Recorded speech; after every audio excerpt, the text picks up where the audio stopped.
to control temporary works, so your job operates just like a well-oiled machine, like it should.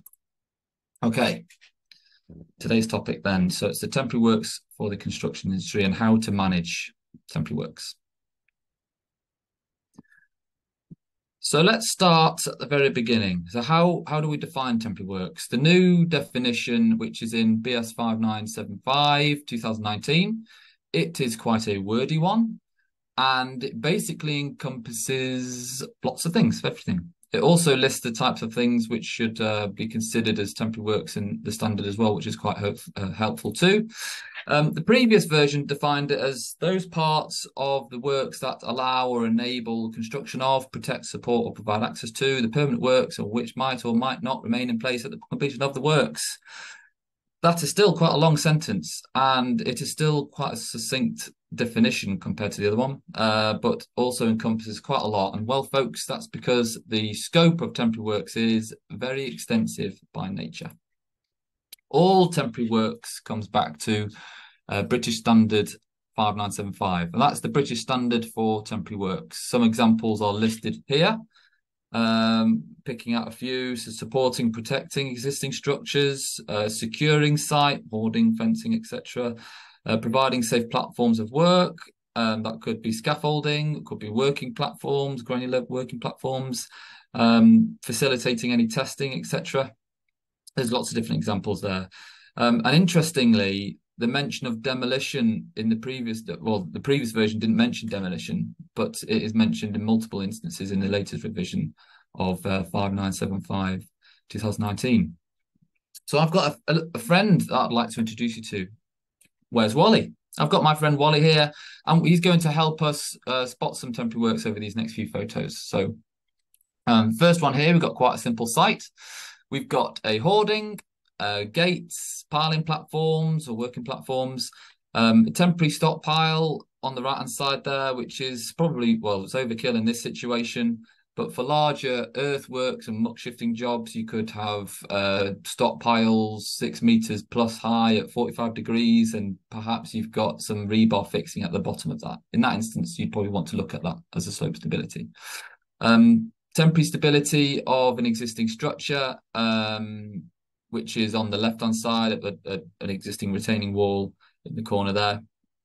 Okay, next up in the middle photo, we've got a very complex basement redevelopment scheme. That one is called Landmark, and it's in central Manchester. That's what the basement looked like during construction. Because it's a complex project, there are significant amount of interfaces between what was existing in the existing basement, and what was being built. There was hoardings, so there's usual suspects, temporary access platforms, tower cranes, and the associated foundations, basement propping, and then using the existing structure in the temporary term as well. False work, form work, all sorts of bits, excavations. And then the last photo on the right-hand side is a bridge replacement scheme at Upper Holloway in North London. We've got a crane position, so that's the outriggers and the potential slope stability associated with that. The existing structure is next to a abutment, so retaining wall assessment. Slopes, scaffolds, access platforms, the rebar cage in itself as well. So if this is a large prefabricated rebar cage that is designed to sit on lots of Mars bars, lots of concrete packers, which are dotted along the formation level. But when it's being lifted, if it's being lifted at each end, then that rebar cage would potentially require a stability assessment to make sure that when it's picked up, it doesn't fold up. The level of complexity for any of these items really determines how much attention we need to pay to that temporary works.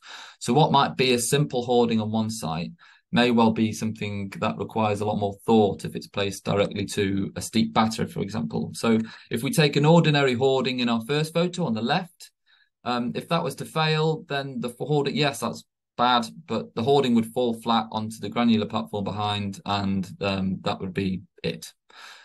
However, the middle photo where we've got a basement, we've got about 7 meters or so of a drop. So if the hoarding fails and there's a crowd behind it pushing it, if it's for example, under crowd loading near a railway station, for example, then we've got a much larger consequence of failure for that particular item. So the hoarding in that instance, in my opinion, would require a bit more thought to make sure that it is suitable. I've got lots of different examples here over the next few slides of what that actually means in terms of what temporary works.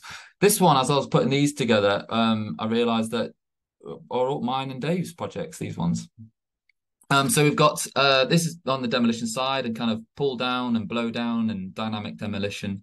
Fiddler's Ferry, cooling towers, Blast is a great video online on YouTube. Check that one out. That's a really good example of blasting 4 cooling towers down into the middle. And the test blast on the left-hand side as well. So it's the pre-weakening of a structure. Can a structure stand whilst we pre-weaken it and change some load paths before we finally demolish it? We've got a steel stack on the right-hand side. That's a kind of profile photo. And then on the photo on the right is the thing after pre-weakening, so cutting bits out of it. So when we give it a little shove from behind with an excavator, which you can see the arm extending there on a high reach, then it folds over in the direction that we want it to fold over. And then on the top right there, that was a gantry which was pre-weakened and then dropped onto some stockpiles of loose material that you can see there. That was one of Dave's.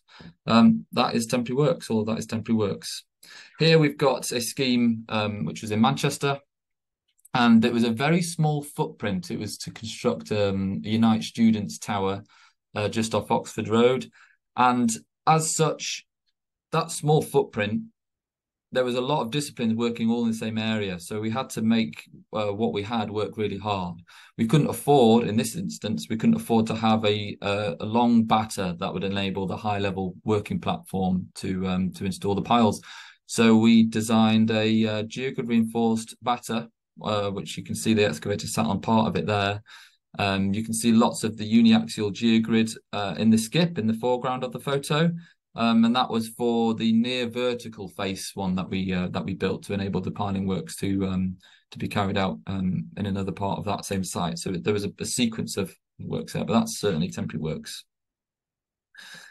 A tower crane and its associated grillage. Tower cranes and their bases, they are a very high risk item on the temporary works register and temporary works list. And then if they were being placed upon a new or existing structure, then we typically construct a grillage. This is a Kentledge-based solution. So you can see on the photo on the left, we've got some precast concrete blocks placed on the steel grillage, which is shown on the right-hand side, which ensures stability. So it works the same as a Kentledge-based tower crane would be on the ground. But with this situation, we need to make sure that the loadings that we're putting down on the new structure can be sustained by the structure. The grillage was designed to span between strong points in the structure so that we could make sure that all the forces were essentially going down the lift core walls. That is certainly temporary works. A bit more demolition here, but more an understanding of structures and structural behaviour. If we're changing the load paths or changing the how the structure behaves in the temporary term, then that is certainly temporary works. This structure here is a flat slab construction. You can see we've got columns, mushroom heads on those columns, and then just the slab on top there. So there's no beams as such. It's just a slab sat on columns. These structures are the critical failure mechanism for these structures is punching shear. So if we're taking structure away from the critical shear perimeter around the top of the column head, we need to have a really good understanding of how that structure works to make sure that we can do that, and it's going to remain stable in the short term whilst the redevelopment works are going ahead. That is temporary works. A bit more on the domestic side here. This was a facade that was undermined during construction of some underpinning, and the whole face of the structure fell down. That structure, in its temporary term, the assessment of it, and then what we do afterwards is temporary works.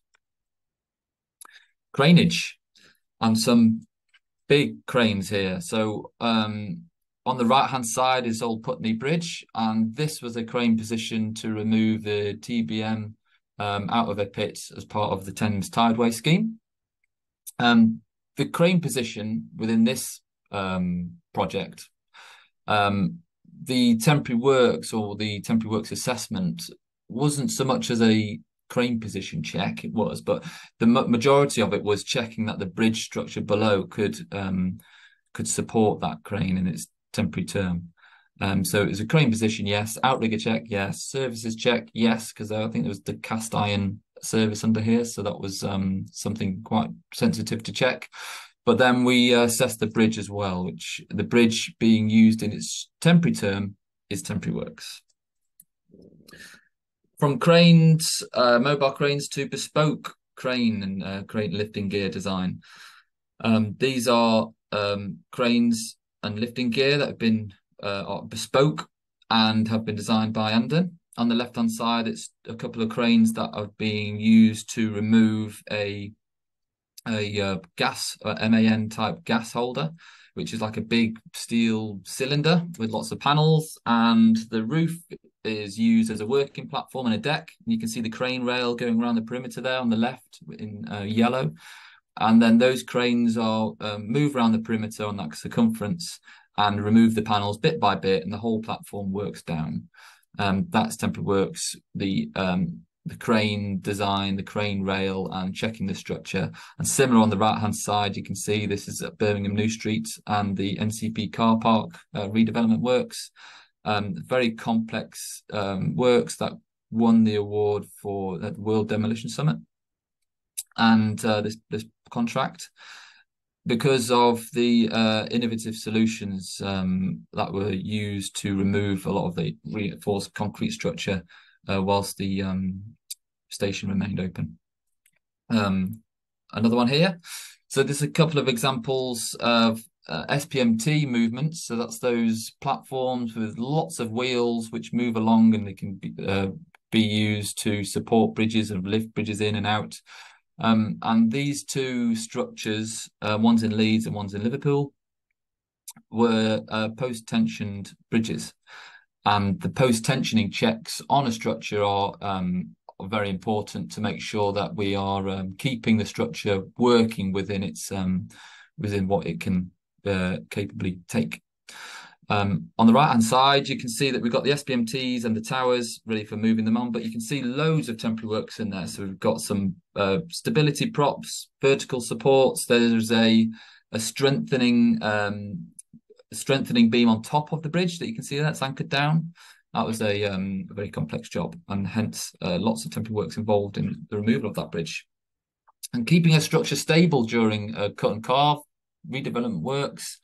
This is a classic example of a facade retention on the left-hand side, which you'll see walking around city centres. But the one on the right-hand side is more of a system to keep a structure stable, but that's on the inside. This was about 34 stories up in Centre Point Tower in central London. And those orange RMD frames were designed to keep the structure stable whilst the redevelopment works were carried out. So this is kind of keeping a structure stable, which is certainly temporary works. And then sometimes you could be wandering around the Northern Quarter in Manchester on a bit of a pub crawl, and you come across something like this, which is what I did just the end of last year. Yes, that's temporary works, but that's not our design, by the way, but I thought I'd add it in there just as a bit of Easter egg type thing. The message here really is temporary works means a whole lot of things. And put very simply, for me, it's an engineered solution that is short-term or in a temporary condition. You can see there's lots of different items on there that we've covered, and that is not an exhaustive list. It's a it can be lots of things, which is why I've kind of put this next one together. And I wonder what everyone thinks of this on this session, thinks and their opinion on this scenario. So, loading a permanent wall by plant only, not the crane position itself. If we ignore the kind of the outrigger checks and things like that, if we're just looking at the loading on the wall, do we think that's temporary works or not? And I'd like you to to put your thumbs up or raise your hand if you think it is temporary works. And we'll just let that run for kind of a minute.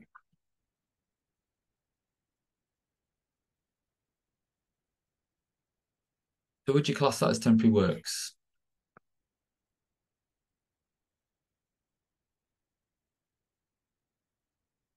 Have we got any hands going up? I can't see. Yeah, we've got more than 60 hands up, Josh. Yeah, Lots okay. of people with their hands up. Now the people with their hands up, would that or the people with their hands down, would that change if we added a bit more detail? So what if the pile wall was designed as a cantilever? And what if the loadings from that crane were already classed as within the loadings that wall had been designed for in the permanent case? And what if additional strengthening was required? The context of what we're looking at really defines how we view what we're doing as or how we're designing the temporary works. For example, if this wasn't a crane, if it was an HGV lorry delivering something, would that be temporary works? Is the structure in its temporary case different to its permanent case? And I added this in because I wanted to kind of challenge people's thoughts on everyday occurrences like a crane turning up on site and delivering something, or a lorry or something, to kind of get in the mind frame of temporary works, and is that structure in its temporary term. Just a bit of a kind of a takeaway thought, really. Okay, but thanks for participating. Okay, now let's take a little step back.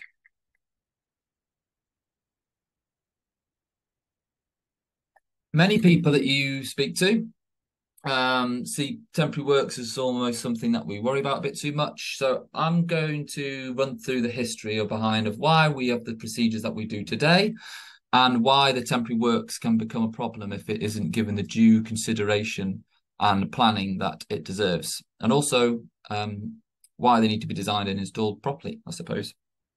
So if we travel back in time to 1909 in Newport Dock, we've got a photo here of what was left after the collapse of a large excavation support system. Earthworks failure, temporary works failure, 38 killed, but we don't actually know if that is the figure that is accurate, because we didn't have the registers and things that we do today back then on the side of the time. But you can see there's some chaps stood around discussing it with bowler hats on, etc. It's quite a world away from what we would expect to see today. Also in the background, there's a big kind of mess in the middle, I think is a steam-powered crane of sorts, and you can imagine how heavy that was sat next to the excavation. But this is the earliest temporary works failure that is referenced and recognised as such. It was discussed in Parliament.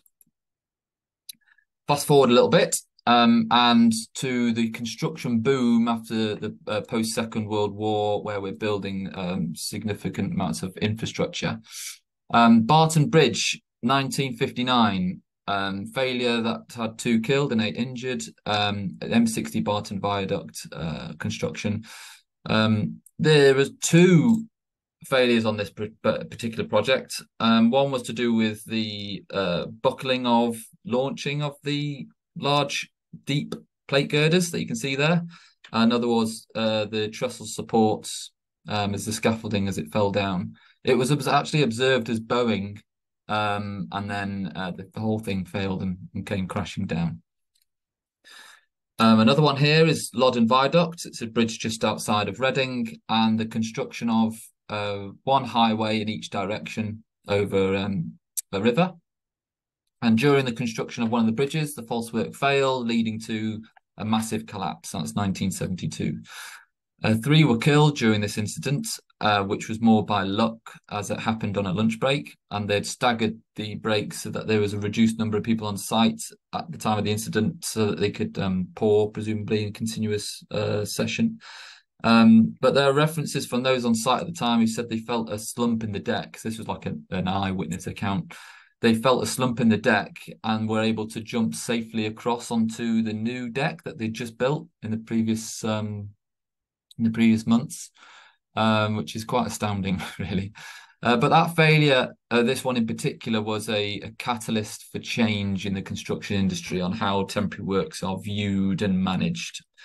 So we've seen a couple of examples, but there are a series of large-scale temporary works induced collapses that were the results of poorly planned temporary works, which led to the industry leaders sitting up and thinking, we need to do something about this to tackle this issue.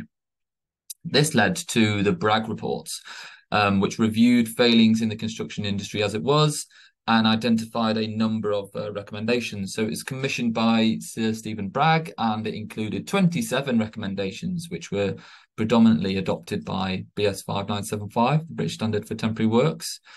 The report was by a committee under the chair of Bragg, Vice Chancellor and Principal of Brunel University. The whole thing was appointed by the Secretary of State of Employment at the time. But the recommendations essentially made under the categories of technical, procedural, and competence and training. Some excerpts from that report itself shown here. Top of the list on the principal recommendations was reporting of failures. We can only improve if we collectively learn from our mistakes, and learning from our mistakes, we need to know about them. So I think that's dead right. And then next on the list is lateral stability, number 2. And that's a key component to making sure that our structure remains standing during construction. But most of these recommendations were incorporated into the British Standard for Temporary Works, and some of the key ones are listed here. So horizontal loads, looking at lateral stability, lacing and bracing, again, lateral stability. The use of proprietary equipment and their instructions of use. The instructions of use for proprietary equipment now is actually very good in a lot of cases. 3D videos of how things are put together and built, and very good technical data. The management and procedural control of temporary works is a really key one. In fact, a large portion of 5975 is dedicated to how temporary work should be managed on site and what procedures should be in place to help reduce errors in the first place, and then having the best chance of spotting them before they lead to potential failure. So procedural control and reducing errors during design work, competent designers, the category checks, etc. And then the best chance of spotting them on site, checking the structure, having a TWC coordinating the works, etc. So there's a lot of procedural control, and 5975 itself covers the design or permissible stress design of formwork and false work, and it's used for a lot of temporary works. But a lot of that document is just on procedural control.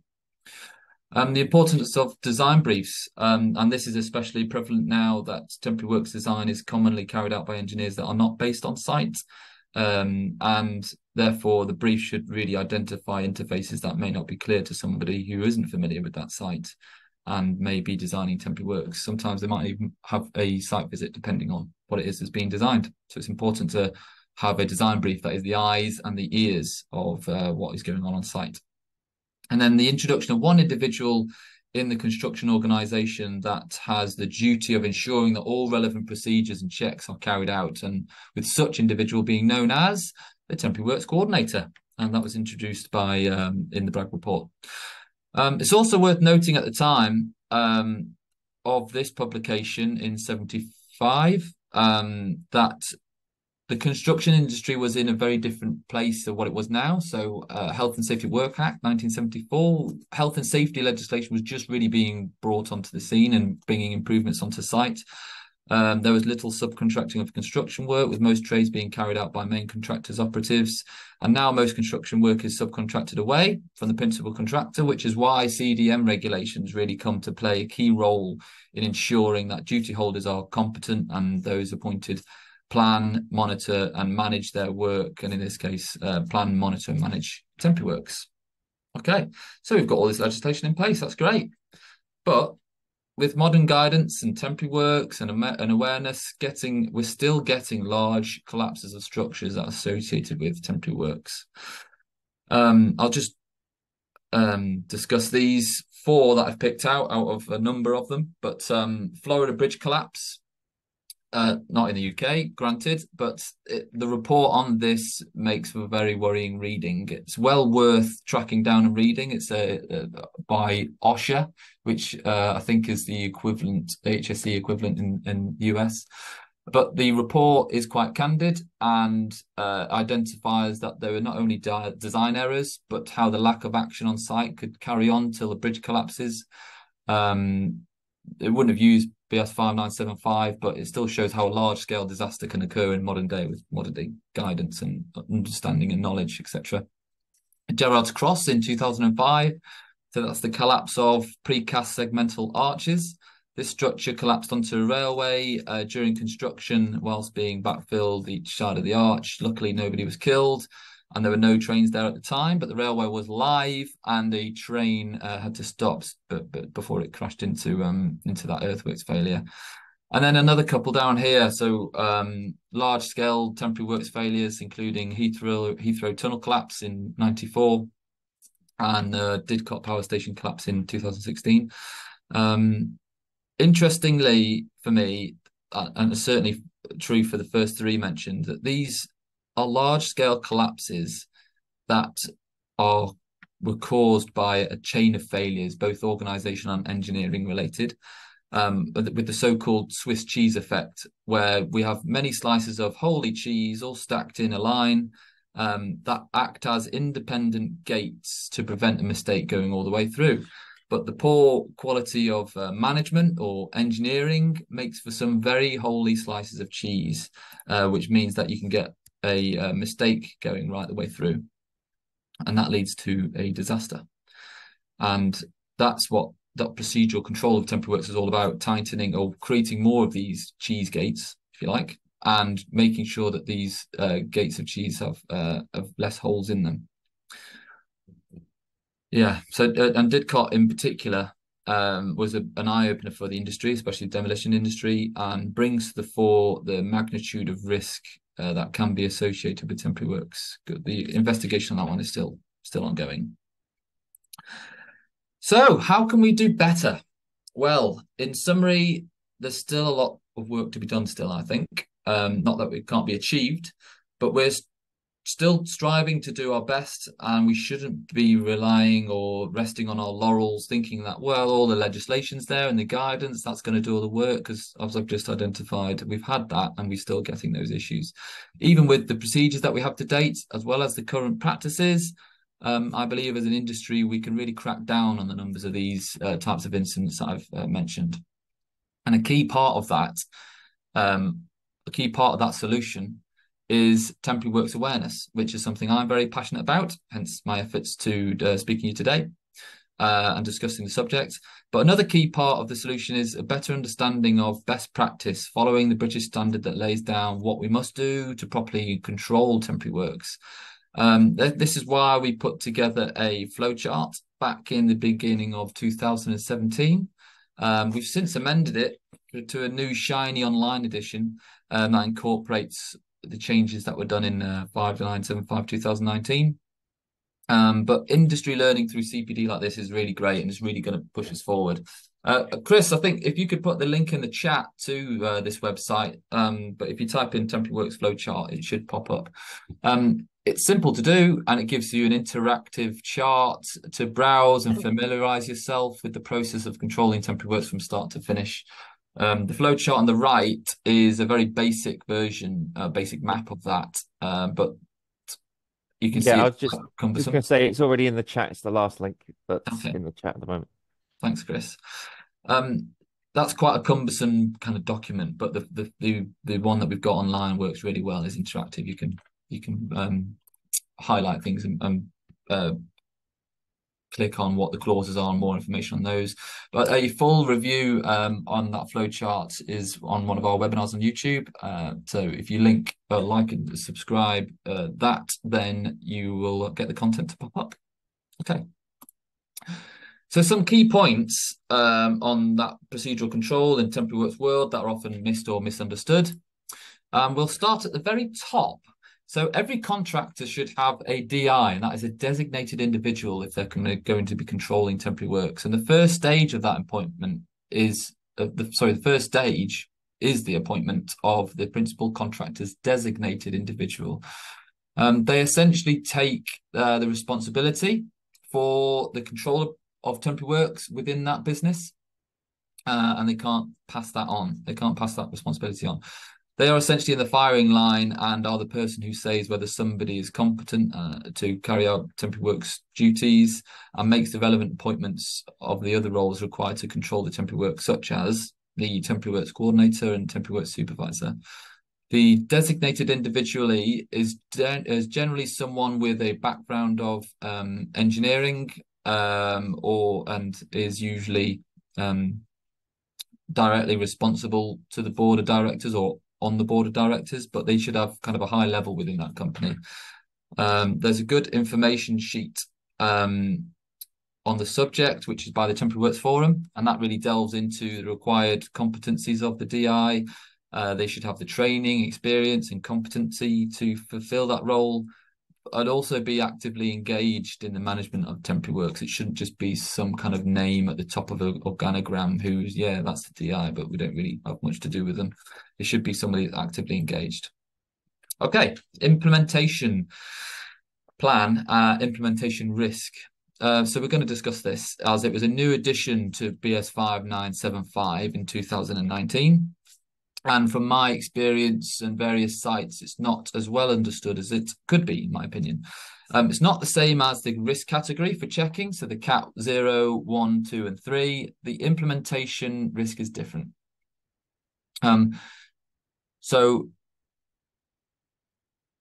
let's just run through that. So the implementation plan, it's produced by the Temporary Works Coordinator, and it consists of the documents and items listed here. It includes the implementation risk class as well, which I'm just going to show you there. So you'll see on this implementation plan, there's a lot of stuff which you'll have already. For example, for a typical project or particular task, you're going to have a method statement and a plan on how to erect and dismantle the temporary works. There's going to be a risk assessment, more than likely an ITP, an inspection test plan. Whole points, they're usually within the method statement, and requirements of maintenance, usually in the ITP, requirements for inspections, etc. The only thing that is usually missing is that implementation risk class at the bottom, okay? That is, and the implementation plan isn't a new little report you've got together. It's just to make sure that we've got all these things together, okay? So I'm going to now show you these couple of tables here. This is directly out of 5975. The implementation risk class is to do with the combined risk of execution risk and consequence of failure risk. These risks are to do with the competency of the contractor erecting the works or the workmanship, as well as the location of the temporary works and site restraints. So as such, the implementation risk for the same temporary works in two different locations or constructed by two different contractors can vary. Okay, the implementation class and the implementation risk should be used to determine who can sign off permits and who should, and it should be a gauge as to what category of check should be carried out, although it's not the same as that check. But note that it is independent of that check category. And for me, it really gauges, okay, so how much attention do we need to pay to this particular item, and how much attention do we need to pay to this control of this particular item? Because if it's high risk, then that means there's potentially a high risk of consequence of failure, or there's a higher chance that something is going to fail and cause an issue.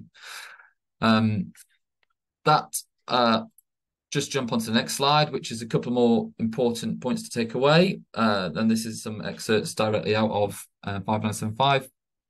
So the Temporary Works Coordinator is responsible to ensure that one is in place, and it should consider the site constraints of what you are planning on doing, i.e. it should be task specific and not generic. And it really should identify hold points, which is where we can stop and take a breather and check that what we're doing, is it built according to the design? Is it design appropriate? Have suitable checks been carried out? And we're going to look at a quick example here. So we've got in plan, we've got a couple of excavations which are going to be required to put some drainage in, for example. We've got one which is in the middle of a kind of an open site, and then we've got one which is adjacent to a railway. So if we look at what implementation risk is, it's execution risk. So that's workmanship and who's doing the work and their level of competency, which may sound a bit odd. You think, hold on, well, the guys that I'm getting in to do this drainage are competent because they do this all the time. Why would I get somebody who wasn't competent? That comes into 4 if we are using unusual methods, or it's a bespoke design, or if we're constructing something that isn't typically built in the UK, for example. So then we're using contractors in the UK or subcontractors in the UK, and there's not a great pool of experience to draw from. Okay, so that's what that's about. So that is execution risk, executing the task. We also need to look at consequence of failure risk. So if this excavation in the middle of an open site, if that was to fail when we've got an exclusion zone around it, or there's no interface with elsewhere, yes, that's an issue, but there is no kind of knock-on effects onto other site works or infrastructure. Whereas if we take the example where we've got an excavation just next to a railway, which could be live, the consequence of that excavation support failing is very, very high, which case it would carry a higher implementation risk. Okay. Next one is lead designer. So a lead designer is only really required when there are multiple designers within a particular project and a scheme. They're generally managing the design interfaces, ensuring everything is caught and that there are no drops between different designs in the same project. A classic example is a tower crane base, in my opinion, because you've got a piling contractor who's got a subcontractor designing the piles. You've usually got a temporary works designer who would be looking at the actual base itself. If we've got a piled tower crane base, for example, you're looking at the base and the anchorage, and then you've got a crane supplier and the engineer from the crane supplier who's detailing what the embedment into the base is. If you're not careful, the pile designer can think that the temporary works designer for the base is designing the anchor into the pile, and vice versa for the engineer. So there's the kind of a drop in the scope there, which is important that we don't have. Some key responsibilities. So a holistic understanding of the scheme and its requirements, distribution of design tasks, or at least an understanding of that distribution, communication of design data, and design compatibility as well between multiple designs. So they're kind of taking the lead, making sure we're catching everything we need to. Principal designer. There's a really good information sheet provided by Temporary Works Forum, which kind of runs through the different roles and responsibilities. I've kind of written it on this slide there, but it's the responsibilities that are put onto a principal designer under CDM. But important for me is how this relates to temporary works. And it's a similar approach, really. It's the ERIC approach, so it's eliminate, reduce, inform, control approach of risk management, but of the temporary works, okay? Ensure that the correct information is provided to the temporary works designer, or make sure that that's available and being communicated. Ensure that there is a plan to manage temporary works on site, i.e. does the contractor have the right procedures, and the temporary works coordinator, have they got one appointed, and competence, etc. And then also to include information on the health and safety file. So construction methods, retained temporary works, tower crane bases, for example, what they're designed for. Because if we're building a structure and we're putting a tower crane in and there's a redundant base, then that same base could potentially be used during the demolition of that same structure. If that information is put onto the temporary works, not the temporary works register, onto the health and safety file, then that's really going to provide a good level of data available to those who are reviewing the demolition in the project's lifetime later on. But finally, a very important one for me is opening up lines of communication between the temporary works designer and the permanent works designer. We really need more of this. Early engagement and understanding temporary works requirements on projects leads to reduced project cost, an increase in safety, and or improved time. And depending on what the driver of the particular job is, but I've seen the results of this firsthand. And the earlier that these communication lines are opened up will really lead to better buildability of structures, which are becoming more and more complex now due to advanced building analysis techniques. So earlier engagement, better communication, and increased construction efficiency. I've done quite a lot of talking now, so I'm going to hand over to Dave, who's going to take us through some design briefs in the next section of the webinar. Yeah, thank you. So yeah, I'm going to have a bit of a chat about design briefs. I'm going to go a bit over the the standard check categories in 5975, and I've got a little bit of a case study that outlines kind of a lot of the things we've talked about in here, the kind of the interaction between different designers, the permanent works designer, and a nice kind of a scheme that shows where that's worked effectively. So design brief, this is the start of any temporary works design, and it's what's produced by the temporary works coordinator to give the designer an idea of what they are looking to design. So it should have all the information that you really require to carry out a design, and you should be thinking through the process of, is the designer going to need SI information? What's the structure that they're going to be supporting or demolishing? And just going through that list of things that you're going to be wanting to give information on. Quite often, it's going to be the case that the poorer the information we get, the poorer the design is. So we've got Josh's favourite slide here. If we get garbage in, we're quite often going to get a crap design out effectively. So putting the time and the effort into that design brief is really, really important to enable the designer to design what's actually required on site. We will ask questions. We're not stupid in what we need, but the more information we're going to get, it's going to make the design better in the long term. So on the next slide, I've got a list of some of the kind of common pitfalls, I guess, we've encountered over the years. So things like specifying, do you want fabricated steelwork? Are you looking for a proprietary solution? Do you want our advice on what's going to be better for the timescale of your project? So thinking through at the start of it, what is your desired thing? Common one of, if we're designing a piling platform, specify the rig that you're actually using, not just something that's been used on a past project, because it will need a redesign. It's going to have cost implications. It's going to need resubmission to Network Rail if it's adjacent to that, to the Network Rail assets. Same with designing for geogrids. If you've got a product in mind, or if you've got any proprietary product in mind, giving us information on that product prior to us starting the design makes things easy. Constraints. So the case study I'm going to go over has quite a few constraints, but it's important to make these really clear at the start of the design.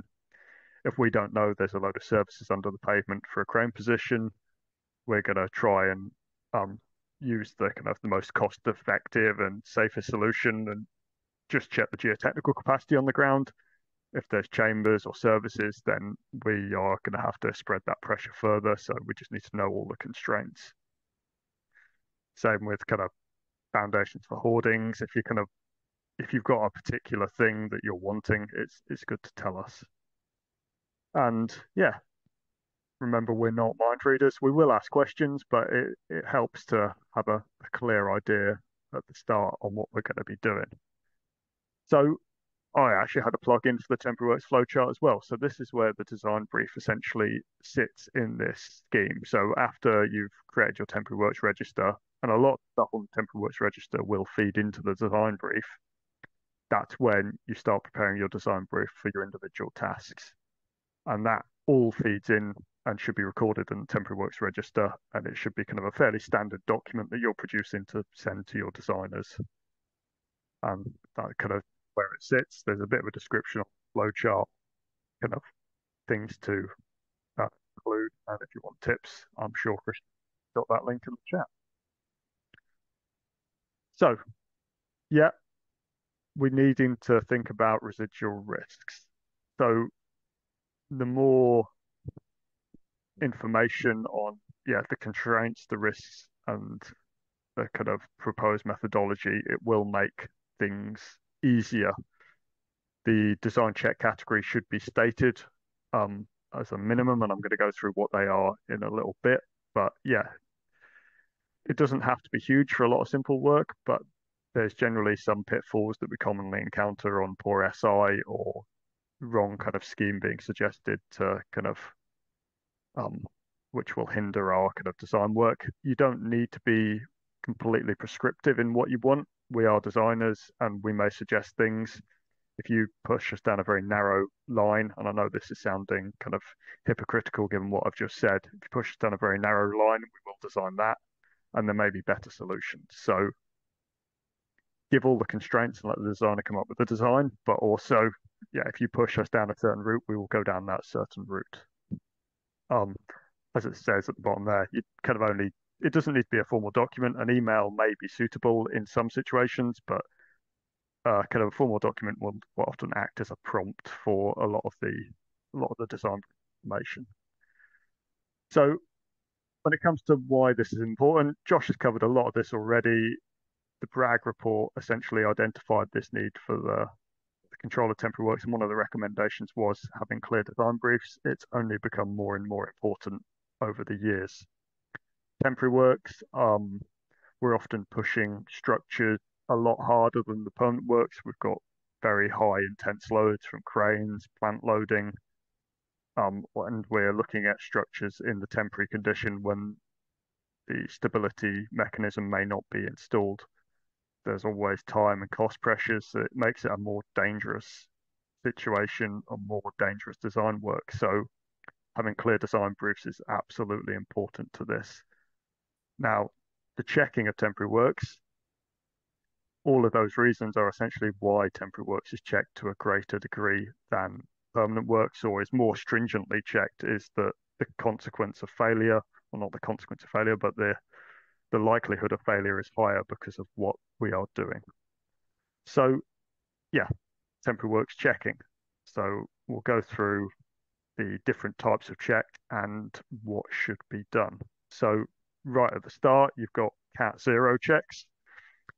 So these are suitable mainly for, so this is the lowest category of check I'll start with. So this is suitable for like proprietary equipment used as it should be. So examples there being kind of trench boxes used in the ground conditions stated on the kind of the proprietary kit website. That kind of thing is a Cat 0 check, and it can be carried out by the kind of the design team or a member of that design team. So Cat 1 covers simple design. So what you're looking at here is formwork, false work, kind of simple needling schemes, single story construction, kind of temporary work. So that's carried out by another member of the design team who reviews the design output from the designer. So they are reviewing the designer's calculations, the designer's drawings, and they're ensuring they are correct. So Cat 2 and Cat 3, this is where it becomes more independent from the design team. And the Cat 2 and Cat 3 are essentially the same thing happens, but Cat 3 is from another organization. So the Cat 2 checker or Cat 3 checker should not see the designer's calculations. They should be carrying out independent sets of calculations to ensure that the design works. So they'll receive the designer's drawings, method statements as required on how the design is to be undertaken, and they need to prove to themselves that that is suitable. Cat 3 is exactly the same, but it is an independent organization. So the design drawings get sent elsewhere. They carry out a check on them, and that is then and then if there's any queries, that's when you get to the DRN stage.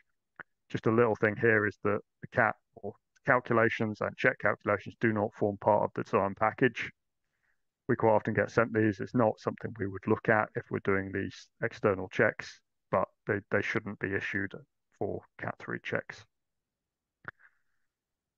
So moving on, this kind of next slide covers a lot of what we're talking about for Cat 2 and Cat 3 checks. So it is independent set of calculations. We would, as a company, would try to use different software to the design if we're doing an internal Cat 2 check to pick up on any issues like that. It shouldn't be full of caveats. So quite often, well, not quite often, but with Cat 3 checks, you'll see a set of calculations that doesn't actually check the elements. They're full of caveats. That shouldn't be the case. You should be happy that the design works, and any caveats should be backed up or queried. It seems really obvious, but the checker should be satisfied the design works. We don't want them just to kind of sign off on the check cert and have done. They need to be happy. They need to have checked the actual design. It shouldn't be a different design. And when there are differences of opinion, these should be kind of recorded. A formal DRN should be done and the queries should go back and forth until a kind of conclusion is reached, and that should be recorded. 5975 sets out how this is done, and as I previously said, the design and check calculations do not form part of the design package in 5975. So moving on to a nice case study, and it's one that we've not actually spoken about before, but it's the Carlisle House facade retention. I was at an IDE event last week, and the actual demolition side of the structure was covered, and it reminded me that we've not actually spoken about the facade retention side. So this is a job up in Newcastle, and probably the reason we've not spoken about it is that we were not the designers of the facade retention frames ourselves. So we've not really got too much exciting stuff to kind of take credit for here. But we were the Cat 3 checkers of the facade retention frames, and we also carried out the design of the foundations and the basement propping and a number of other elements on the site. But we're going to focus on the facade retention, foundations, and the basement propping here. So if Josh moves on, this kind of highlights a lot about the complicated contracting arrangements that happen more nowadays. So our client for this is Bowman Kirkland, who are carrying out the Pilgrim Quarter development. Permanent Works designer is Cundall, so they were doing all the new structure that supports the facade following the demolition. The facade retention was designed by the steelwork contractor on the site, so that was J&D Pierce. And then we carried out the Cat 3 and then the foundation and basement propping designs. So the site it's a massive development in Newcastle. The whole Pilgrim Street development area is carrying on a pace. Like Bank House is being completed now, and there's a couple of other structures in between which are being developed, and the whole place is quite interesting at the moment with the amount of construction going on. So design brief wise, when we originally started this, we had some sketches from the Permanent Works designer on their proposal. Carlisle House had a 2-story basement in places. In places, it was only a single story, but as part of their works, the lower level of basement in some areas was being backfilled to allow piling at a higher level. So this reduced the requirement for basement propping. We were given some sketches of their proposal for facade frames, and then the Permanent Works would then tie into it. They were also looking to install some of the permanent steelwork to the facade prior to demolition to stiffen up the facade, which was helpful. But this gives you an idea of the kind of sketches to explain or the sketches that came with our design brief for this job, just to give you an idea of what kind of a nice design brief looks like. It gives you a clear idea of what they're looking for and some of the constraints involved. So the next slide does kind of go through a few of the constraints that we had, especially when designing the foundation. It's quite a tall facade. We had really tight deflection limits because there was the combination of deflection from the facade retention towers and the foundation. And because the design responsibility of these was split, there had to be a lot of chat between ourselves and the steelwork contractor to agree on the deflection limits for each individual element to ensure the overall deflection limits were in line with the Syria Guide for facade retention, so keeping it within 1/750.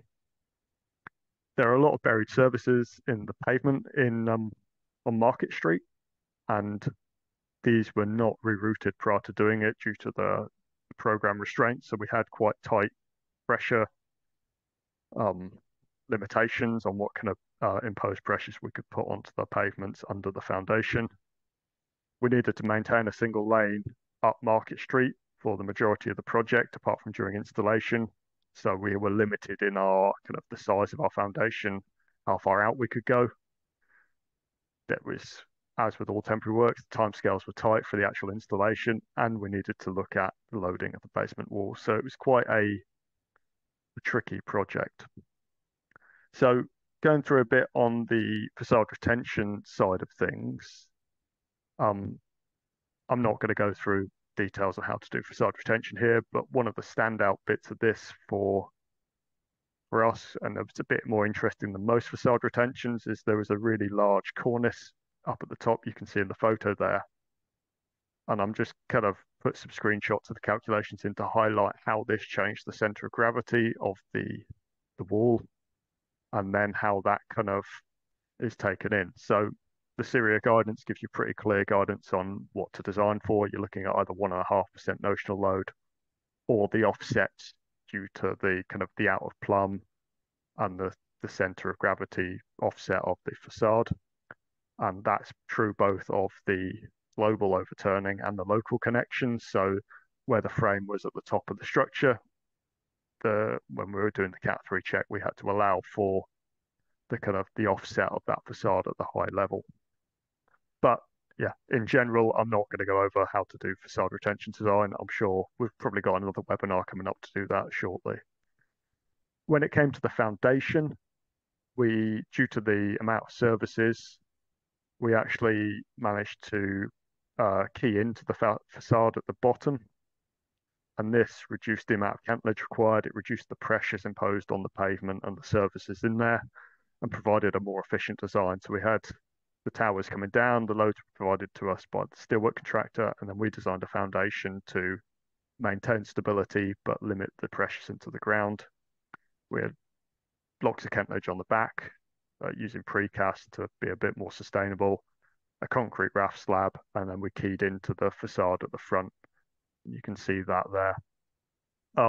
We looked at that with both kind of wind towards the structure, wind away from the structure, looked at the bearing pressures, and then obviously verified the geotechnical capacity, looked at the deflection based on the stiffness of the ground, and then added that into the facade retention. The final elements of the work there were a number of openings, so we were keying into the wall. There were openings at kind of that ground floor level into the basement, so we had to fill those in where the beams were keyed into the facade, and we managed to tie back the basement or the ground floor level of the wall into the foundation to mitigate the need for any propping within the basement, which would have been kind of subject to quite large impact loads during demolition with rubble loading and everything, and would have interacted poorly with the follow-on works, the piling inside the structure. So we managed to keep all of the facade retention and propping on the outside of the structure. So I've got some final photos there when I was last on site a while ago, prior to the new structure going up adjacent to this, just showing all the whalers on the inside and the frames on the outside. But yeah, it's a very kind of neat and surprisingly slender solution given the height of the facade. So it's been a nice project to work on. I believe they're just starting to connect the facade back into the new structure now, so it will be starting to come down fairly soon. And I think that brings us to the end of our presentation. So there's a few documents here if you're looking to learn more about temporary works. Temporary Works Forum has plenty of